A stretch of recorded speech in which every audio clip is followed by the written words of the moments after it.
Priscilla Coffey, it is so good to have you joining us today. We're so grateful. This podcast is the coolest people that I know, and you rank among the coolest people I know. And Apparently, so I'll take it. and so it's so good to see you. I know it's been a while since we've connected. Um, so tell us just kind of a little bit about who you are, what kind of puts you on this earth. Oh wow, that's an opening. Should I start at the beginning or just maybe like a general, probably general. We're not here all day. I am a bivocational kids pastor. So my passion in life is working with kids inside the church. And I have lots of random talents that go with that. So sketch characters, puppetry, balloon animals, face painting, all of that kind of stuff. I can do yo-yo tricks, which is random. But that ministry isn't the place to make a lot of money. Like if you want to be rich, you don't go be a pastor, right? So bivocationally, I also work in the corporate banking world to pay my bills to fund my ministry habit. And then in my spare time, I'm a pretty big nerd. So I do a lot of Dungeons and Dragons, video games. I read a lot of fantasy and sci-fi. And then when I can, I take my dog on adventures to the local park or to Lowe's when it's raining because she just likes to get out of the house so we can walk around inside the store. Wait, you take the dog to Lowe's? I do. Yeah. So Lowe's is one of those stores that allows regular pets, like not just service animals. And Oh, so I yeah, didn't know that. I'll take her to Lowe's and I mean we'll just walk the entire warehouse back and forth and let her sniff all the things and say hi to all the people. And then, sometimes I get some shopping done because I do own my own home. So I go to Lowe's quite frequently. And so yeah, it's actually one of the places we go often, believe it or not, is Lowe's. It's practical and fun. Exactly. Though, and you know what? That describes my personality. I really like things that are practical, and I also look for things that are fun. If I can do both at one time, it's a good day. That's awesome. That's awesome. So you mentioned you're a bivocational kids pastor. Bivocational meaning that you're, like you said, like kids pastoring is your passion, but it Correct. doesn't necessarily pay the bills. Yeah. Um, so why not make that your entire kind of bill paying kind of thing? I mean, there are lots of kids pastors out there who are, doing it for money. That's true. Most of them are men and most of them are married, and I am neither of those things. And so, just kind of in the church world, in at least the denomination community that I'm a part of, so this doesn't go for every denomination, but within mine, the cultural preference for hiring any pastor, but specifically like kids or youth pastors, is usually a man who is also married. We like to say that churches like to hire a 2-for-1 deal. And I'm not. I am me. I am a single woman, and so I faced a lot of opposition for a good many years trying to get hired.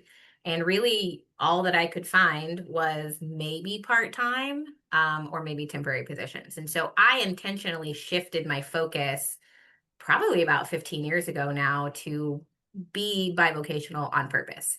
And so I pursued a career in customer support. That's kind of the vein I've been in for the past 20 years or so. To work full time, to pay my bills, to survive, to have a survivable income. And then in my spare time, I volunteer. Although sometimes I've been paid, I just kind of stipend here and there. I volunteer my time for churches who aren't picky. And in my particular case, where I'm at right now, the church is a little bit on the smaller side, but they have a lot of needs and they have kids and they didn't have anybody to fill that need. And I said, hey, my corporate job pays all of my bills, so I don't need you to pay anything. I'm a free kids pastor. Can I come be a part of your staff? And they said, we would really love that. And so I've been there for about 4 years because they had a void, but they didn't have the budget to hire anybody. So they were kind of just trying to make things work. And so I made the shift intentionally to be bivocational because I was having a hard time making ministry work as a full-time income in the traditional capacity because of my marital status and gender. And so I just found a way to do what I love while also still being able to survive. It's a lot of work. There are days where I go, man, I wish I could just do the one thing. But at the end of the day, I don't think I could ever give up ministry. um, and I also don't want to be homeless. So that's where I'm Fair point. at. It's interesting, even in this day and age, that I mean, the church always seems to Mhm. be that one area where we struggle with that idea that even if and I understand that there are certain, denominations and factions of Christendom that, don't accept women in leadership. Those Mhm. aside, even those that do accept women in leadership, some of them only kind of accept women in leadership. Yeah, there's a difference between what's on paper as like the official, here's our stance, here's our theology, here's our doctrine, and then culturally what a lot of churches actually live out. And so, my denomination, we're in full support of women in ministry in all offices, but individual churches are very autonomous. And so you get into an individual community and they might not be super on the nose about it, but it just kind of comes through in the ideology that sort of lives in that personal community. And so it's very much a cultural thing. And there are pockets where I don't face that opposition, but those are the churches that can pay the money. And so then they get to be picky because everybody applies, right? So in my case, there are opportunities, but there's a lot of competition for those opportunities, and so I've just kind of found myself working bivocationally, and it's allowed me to serve a community that couldn't afford to hire a kids pastor, and so I do feel there's a lot of personal reward in being able to serve a community that otherwise would just go without. So Mm. Yeah, that's fantastic. My wife and I have been bivocational in ministry for 20, yeah, almost 25 years. yeah, how it goes. And yeah, you kind of get locked in at some point. Mhm. Um, Yeah, and so, I definitely feel that, like, even the position we're in now, we wouldn't be able to serve the church we're in, yeah. because they wouldn't be able to afford somebody. And Hmm. so, our jobs help pay for, I like what you said, our habit. It makes it almost sound like an addiction. Like, yeah, like I gotta have it. Like it's our habit that we need to do it. So, I mean, I kind of, because I don't think I could walk away. Like I've taken sabbaticals before where I said, okay, I definitely need a break. I need to sort of recenter, refocus, make sure I haven't lost who I am in ministry, right? It's part of my identity, but it's not all of my identity. And at some point you get to a spot where you're like, okay, I'm itching to go back to church. Like I want to be in the building. Like I want to talk to and I want to do the things. And I want, so yeah, like it a little bit is, but I think that's why we refer to it as a calling because it's more than just an interest or a desire. There's something else about it that I am not happy in my life unless I'm participating in the ministry that I believe God has called me to, right? So, yeah. no, for sure. I love that. Let me ask uh, kind of I don't know how big of a question this is, and feel free to go as deep as you want to in this. Okay. So I am I am a white male lead pastor. Hmm. What is it that I can do to help empower single and married, but especially single Yeah. female voices inside of the church, especially in leadership? There are two things in my experience that have been um, insurmountable obstacles. Two things that contributed to my choice to stop pursuing full-time ministry, right? And one of those things was something pastors do, and one of those things is something pastors don't do. What a lot of white male pastors specifically don't do is talk about women in ministry or herald other women in ministry. They tend to not share the pulpit with women. They tend to not refer to women with the pastor or the reverend title. Or they tend to just forget to acknowledge the women ministers in their life and in their church, whether they're a pastor, an evangelist, a teacher, etc. Um, in my current church, we have several women on staff. Several of us are ordained, and our lead pastor shares the pulpit quite frequently. He wants more voices. A lot of pastors don't do that. I have been ordained for 15, 16 years, I think. Um, and I have probably been given an opportunity to preach to adults about 4 times in that time frame. Right. Wow. Yeah, and that's because not in my current context, right? My current leadership is Sure. very, very different. But in prior context, it wasn't ever an opportunity that was presented to me because it wasn't ever something that occurred to the lead pastor to offer, if he was even willing. And in some cases, he wasn't. So I think one thing that lead pastors don't do is just acknowledge and talk about women in ministry.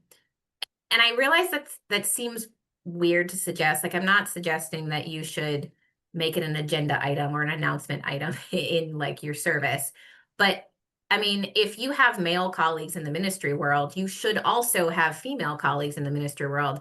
And those individuals should come up in your day-to-day conversations on at equal measure, right? Like growing up, I never knew of a woman pastor. I never sat under or heard about female pastors, but the male pastors in my home church never once batted an eye when I said I want to go into ministry. In fact, the kids pastor I grew up under, Sean Rudy, who's still the kids pastor at my home church to this day, when I told him in 6th grade, I think God's calling me to be a kids pastor, he said, "Great, let me teach you everything I know," and then proceeded to do just that until I left for college. And so my hometown experience, I wasn't prepared for the discrimination I would face as an adult because where I grew up, this just wasn't a thing because all of the male pastors rallied behind me, supported me, talked about being in ministry, and it wasn't even a thing. It was gender didn't come into the conversation, right?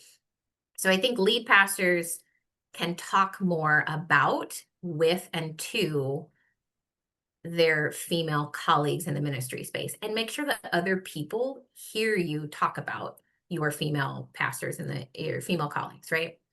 Um, and then the one thing that a lot of male pastors do, and this isn't everybody, right? These are generalistic sort of things based on my own experience, right? Is the Billy Graham rule, right? Are you familiar with the Billy Graham rule? A lot Yeah. Yeah. I'm very a familiar. lot of pastors, a lot of male pastors are still holding on to that or some concept of that. And that's the concept that a male pastor, married or otherwise, should not be alone in any capacity with a woman, regardless of who she is, right? And I understand the motivation behind that. And if you are a married person, I also understand that you and your spouse are going to have boundaries that you need to respect for your marriage. And I'm for that. Like you and your wife, you decide what works for you guys. And if you say you have a boundary because this is what you and your wife need to have to be on the same level, to have mutual respect and understanding with each other, awesome. But the Billy Graham rule has this consequence or this sort of after effects, not the symptom is what I'm looking for. The symptom of the Billy Graham rule is that women, specifically women pastors, have now been pushed out of the ministry space where important conversations happen, right? It's like the Hamilton musical. I want to be in the room where it happens. I want to be around the table when the conversation takes place.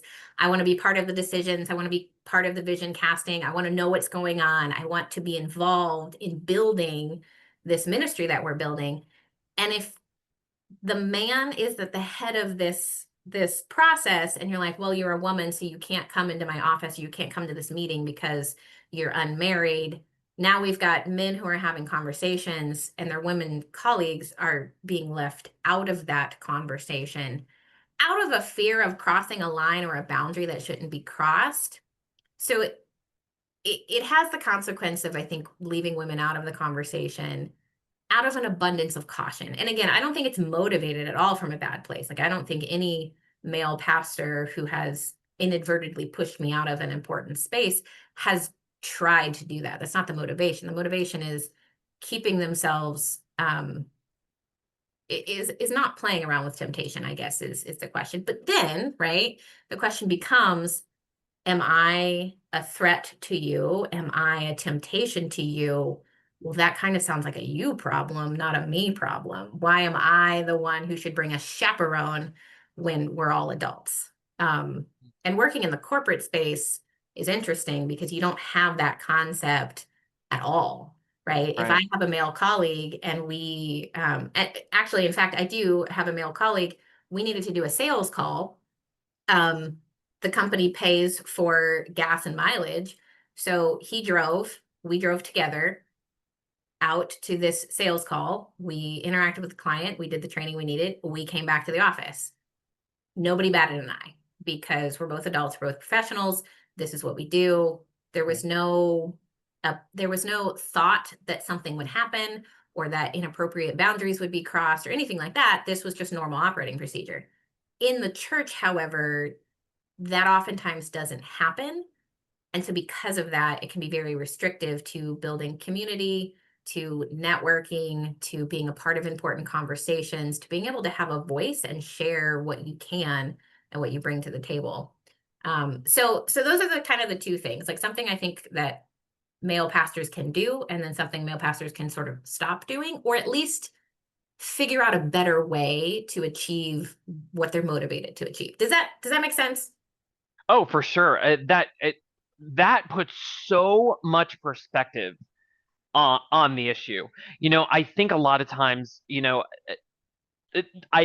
Billy Graham rule is such a great example of that, because from from the male perspective, we're kind of taught like this is how we protect the women and that kind Right. of thing.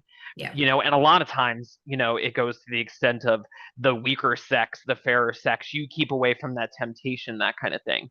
We are never ever thinking about how that separates the women in our lives who are called Mm. from their calling itself.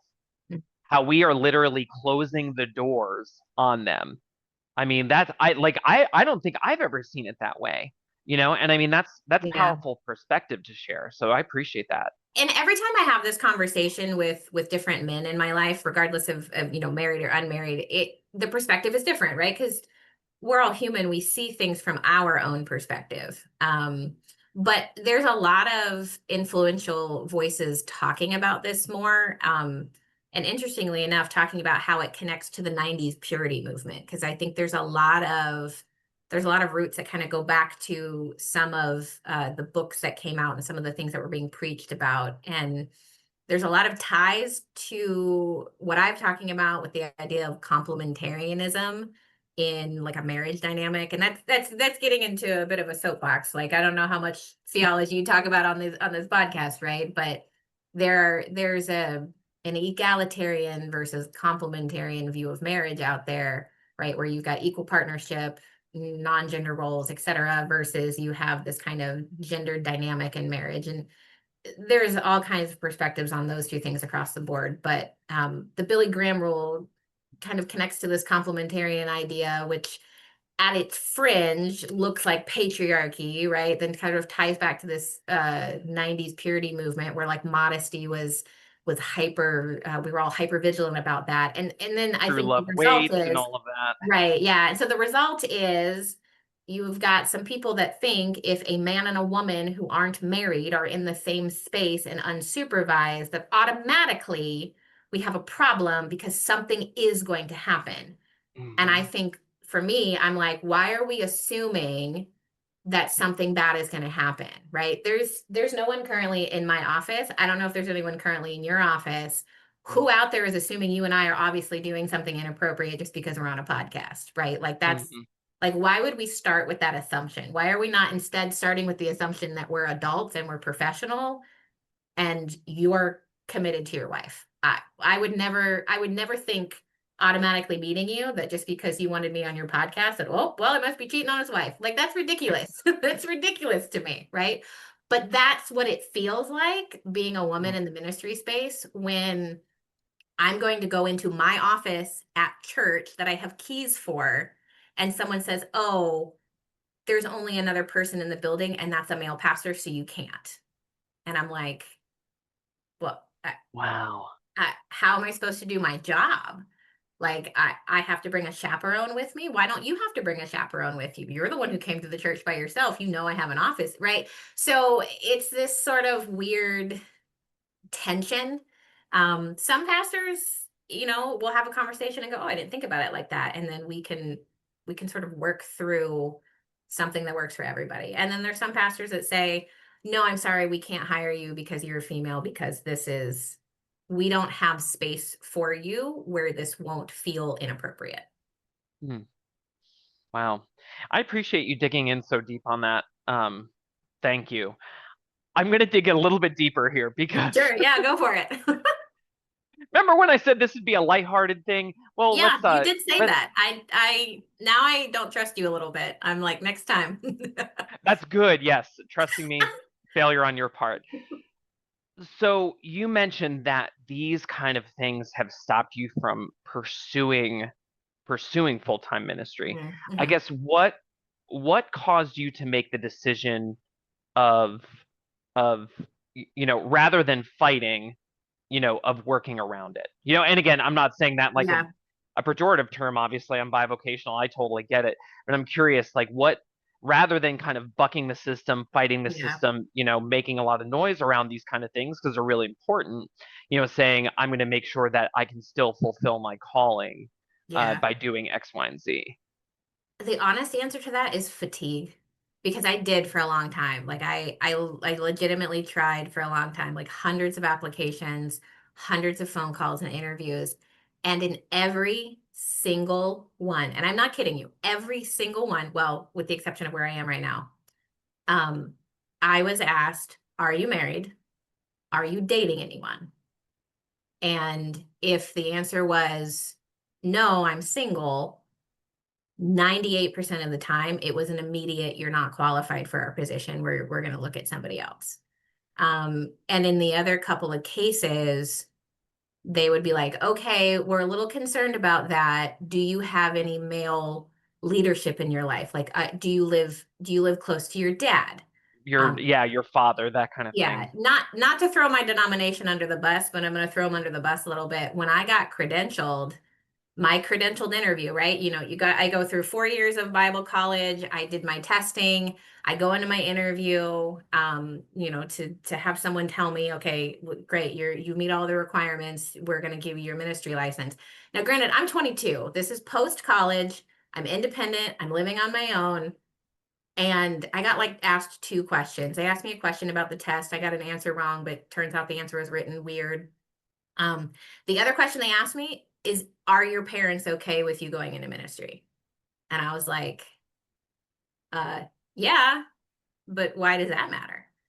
And it's because I wasn't married. So they wanted to make sure that I had some kind of patriarchal oversight or headship covering for my choice to go into ministry, right? And I'm like, I thought Jesus did that for me, but I digress.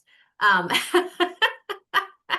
so honestly, it was fatigue. Like I really just got tired of being asked if I was married and then being told that because I wasn't married, I was not qualified for them to hire me. And so like I did have I had an interview with one pastor who was like, are you married? And I'm like, no. He's like, are you engaged? No. He's like, are you dating anyone? I'm like, no. And he goes, oh, good.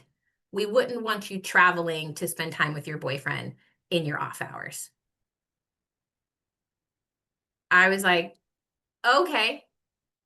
So yeah, at some point I just decided to give up out of fatigue and frustration. Mm. Especially because I knew in that process, I discovered how many churches can't afford to pay a full-time salary for a staff pastor. And so as a consequence to my trial and error, I discovered how many churches really did need somebody. And the truth is, the churches who really genuinely have a need don't have room to be picky, and they aren't. They just want somebody who can disciple kids. And they don't care who that person is, right? And so yeah, it just honestly, I got tired of it. And I finally said, you know what? I can live my passion. I can get my fix if I just pivot my strategy. Mm. Wow. Yeah, that is powerful. And I'm just so taken aback at all that you faced. I mean, like it's so mind-boggling to me. And I mean, even thinking through the journey of where we've been and kind of the story. I'm almost Mhm. positive we're the same denomination, but I won't mention their name because I think they'd I pay my think we bills. are because I'm also pretty sure that we went to the same Bible college. Like if I remember correctly, Yes, yeah, yep, we won't mention their name because yeah. they're great and they may pay our bills at some point. Um, Right? Yeah, exactly. just saying. At the very Um, least, I still have my credentials with them, so very important, very good. We love them. It's interesting to think how something on paper can be just on paper and how, these things can be our guiding documents, our guiding beliefs, yet not necessarily be lived out or lived out in a way that is ingenuine to who we are called to be. Yeah. It- a lot of a lot of it is because culturally speaking, the pastors who take this stance against women in ministry, and I'm saying it in a very direct way because it feels very much like they're taking a stance against women in ministry. That's not how they would phrase it. Right. In fact, that's that, because that would be in direct opposition to what's on paper as far as who we are as a fellowship, but that's what it equates to. One of the things that I've heard before is that as a unmarried woman, I don't have spiritual covering, and therefore I am disqualified from leading anyone in ministry. And what they equate spiritual covering to be is to be being married. Um, there's a lot of the old Bill Gothard sort of umbrella ideology out there, like you've got God and that, right? I that I won't jump on that soapbox because I'll rant about it forever, right? But I don't believe that that is theologically correct. Like if we're looking at who the Amen. Trinity is, and then we're talking about who we are as created beings in the image of that dynamic, complementarianism falls apart. Um, Granted, that's a can of worms we probably don't have time to open up on said podcast, right? But so you've got pastors who aren't going to come out and directly say that they disagree with what's on paper. And I think because of that, there's kind of this like crack in the middle where they sort of can live and exist and they can still be a part of the fellowship, even though they technically disagree. But it's not really, I mean, you understand what's on paper, and there are some papers that are more important than other papers, right? And so we have kind of this little creek in between the two sides where churches can exist and still be, a part of the whole fellowship. But there's definitely a divide. I think culturally speaking, there are two sides and two opinions that depending on where you are in the United States, you'll find some churches that are on one side of the camp and churches that are on the other. But I would be surprised that you don't find that in other denominations. Like I can't imagine that that's not just a human For sure. problem, right? So, For sure. Yeah, I think it's more ubiquitous than I think we'd like to, mm, we like to put the blame where we can see it because sure. it's more Yeah. clear. But yeah, totally that makes sense. And I will say, and this is not the most important thing, but that umbrella thing always makes me so mad. It makes me mad because I think you're right on the theological Mm. level.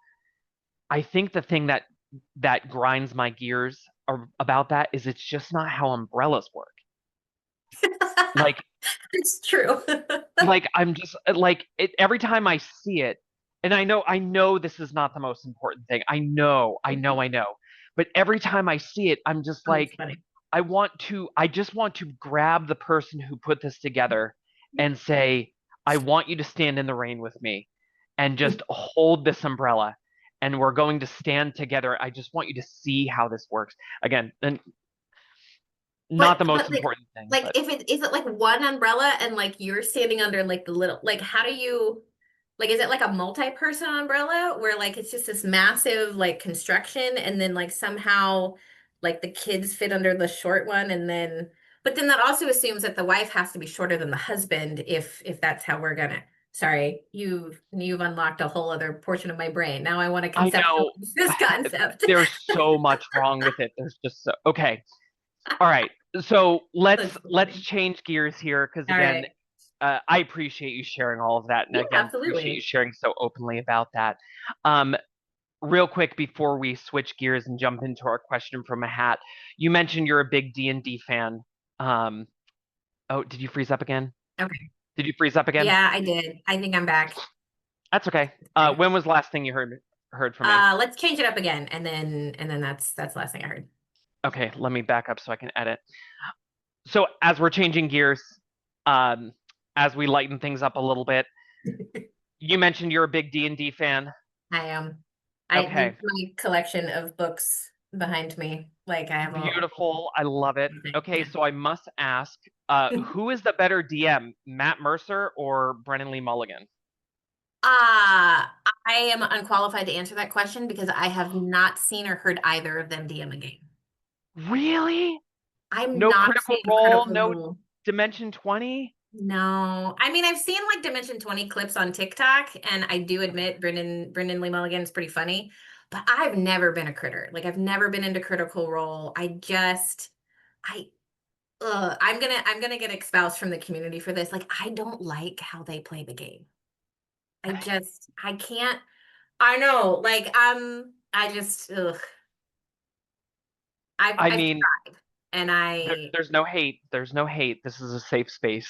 oh, thank you, thank you. No, I've tried. Like when they first went their first campaign, I really tried to get into it. I get bored when they play. So I've literally never sat through either of them as DM. So I'm significantly unqualified to yeah. What's your character you're playing now? Are you in a campaign currently? I am. So I play online, and then Okay. I also play in a local group that actually does a podcast.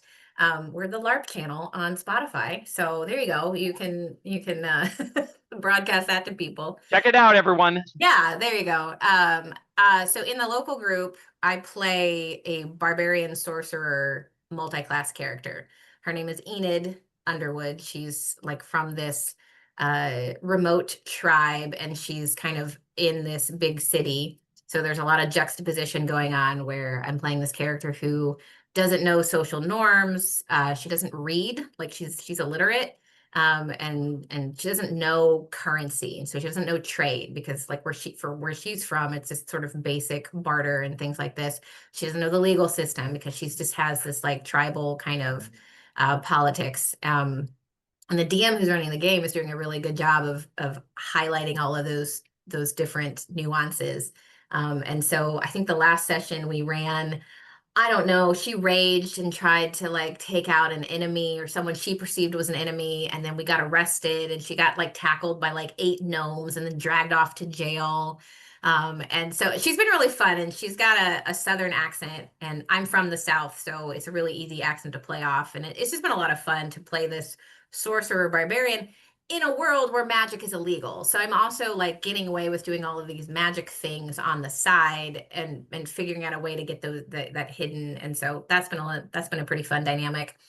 In my online campaign, which is a living world concept, for anyone who's a D&D nerd may understand what that means. It's an atypical campaign, where a lot of things happen simultaneously. Like you can play in one game today and one game tomorrow, and they're different players, but they all affect sort of the same world. So our online campaign has about 30 different players and 7 different DMs, and everything sort of just feeds into each other. It's a lot of fun and a lot of work.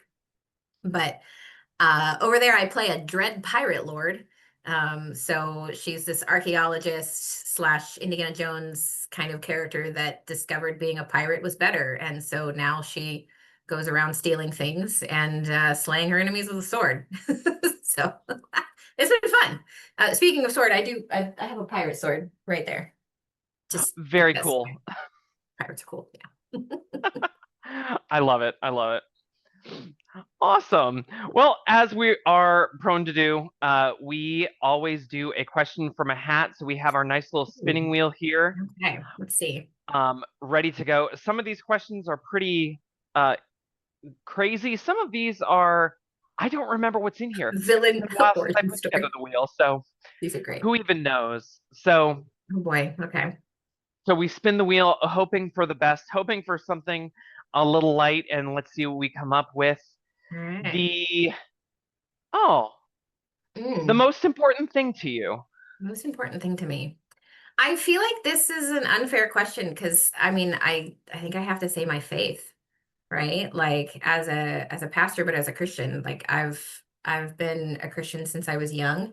And I honestly don't know what I would do without my Jesus. And I know that's, to some people that probably sounds like a really cliche answer, but like it's the honest truth, right? Someone asked me the other day what Jesus is to me, and I was like, I'm gonna need a few minutes like to describe what this is. And I think my favorite explanation so far has been like, he's my source of hope, my source of peace, my source of strength, my source of joy, the thing that gets me up in the morning, etc. Right. So most important thing to me is my Jesus, my faith in Christ. Hmm. That's awesome. Appreciate you sharing that. So your episode, this has been a really heavy conversation. So I appreciate Yeah, I again didn't going think that to. this would go this way. No, me neither. Every other question from a hat has been like, oh, what's your favorite thing that you've bought that's been under $100? Huh. What's the food that you could eat, if you were trapped on a desert island? And then, you know, Yeah. let's All ask right. that. What's the food that you would eat if you were trapped on a desert island? Like, is this food that I was able to take with me, or like food You, that I have to scavenge on said desert island? unlimited supply. You're trapped on a Hmm. desert island for an unspecified amount of time. Hmm. That's interesting.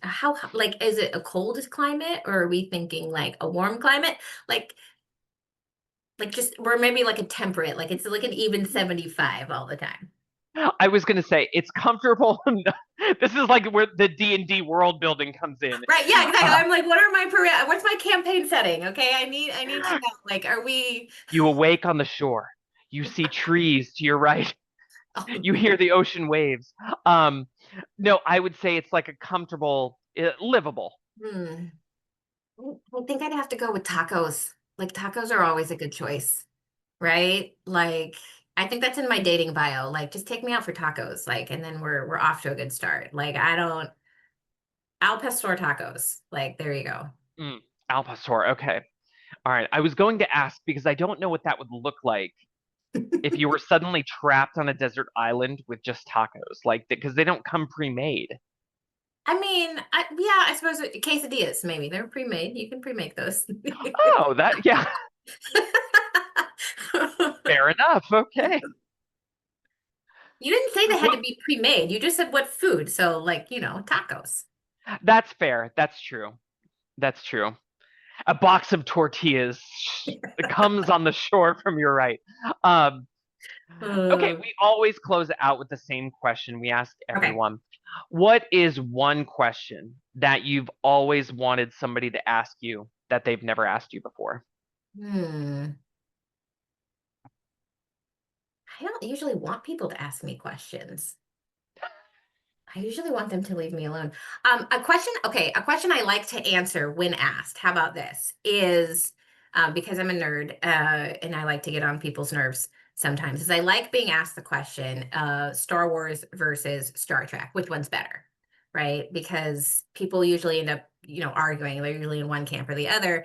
And I like to say, well, that's a dumb question because they're not comparable, because they're not the same genre. Star Wars is space fantasy. Hmm. Star Trek is science Is fiction. sci-fi. Hmm. They're not the same genre, so they're not comparable. So I can like both of them equally, and I do. I am so glad you said that. I don't understand why it's so hard to get that message across to people. It's like people see space and spaceships and they're like, oh, these are the same things. Yeah. And I'm like, But no, the concept is completely different. Star Wars right. focuses on the central piece of Star Wars is the Force, right? Which is essentially magic. And you've got a good and a bad side. And that is the concept of basically any of your fantasy foundations, right? Harry Potter, Lord of the Rings, C.S. Lewis, and Lion, Witch, and the Wardrobe, like etc. Like all of that is you have this magical force that can be used for good or evil, and then there's this tension back and forth. Wheel of Time is the same way. Like the source was Mhm. tainted, and now we have like the good source and the bad source. Star Trek is literally rooted in scientific principle. Yes, there's plenty of things that don't exist now, but conceptually they could, if the science were to catch up with this idea. And I mean, I read a lot of classic sci-fi lit in college, And the things that people conceptualized in like the 40s, 50s, and 60s that actually came true is still blows my mind sometimes. So, Mm. so yeah, fantasy and sci-fi, you can't compare them. But people get real mad about that though. Like they're like, no, Star Wars is better. I'm like, no, it's not. It's not the same thing. So I like getting on people's nerves with that question. I like it. I like it. And there's nobody more pedantic than a true nerd. Yep. It's true. No, it's true. Like as someone who exists in that space on the regular, that's a very true statement. Absolutely. Priscilla, how can people connect with you? Where can they find you online? Yeah. Promote You something for us. You might be able to find me on Facebook.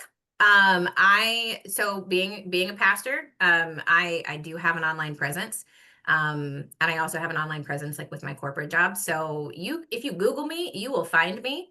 However, it might be a little difficult to connect with me. Like I have my socials pretty locked down to like friends of friends. So like if you're a friend of a friend, you might be able to connect with me. Otherwise, good luck. I like it. And what was the name of the podcast that you're on that you do for the online Oh, so it campaign? is the LARP channel, LARP, the LARP channel, and you can find us on Spotify. You can also find us on Facebook. Spotify is going to be where you actually hear the podcast, and then Facebook, we actually do have a page there that you can connect with. I think we're on TikTok too. I don't know. I don't manage our socials. I just show up to play the game. I don't even listen to our podcast. I just show up to play the game, and they record me. Like I don't even. I'm just a participant. I don't know where all the marketing stuff goes, but the LARP channel, Facebook, Spotify, and TikTok. That's awesome. That's awesome. Priscilla, this whole thing is about the coolest people that I know, and I just appreciate you sharing so much. You're Absolutely. definitely one of the coolest people I know. Sweet. Again, a lot of heavy conversation. I appreciate Yeah, you bearing your heart and soul and sharing so much about this. absolutely. Thank you so It's much fun. for sharing tonight. Thanks for having me. I appreciate it. It was a fun conversation. Yeah, definitely.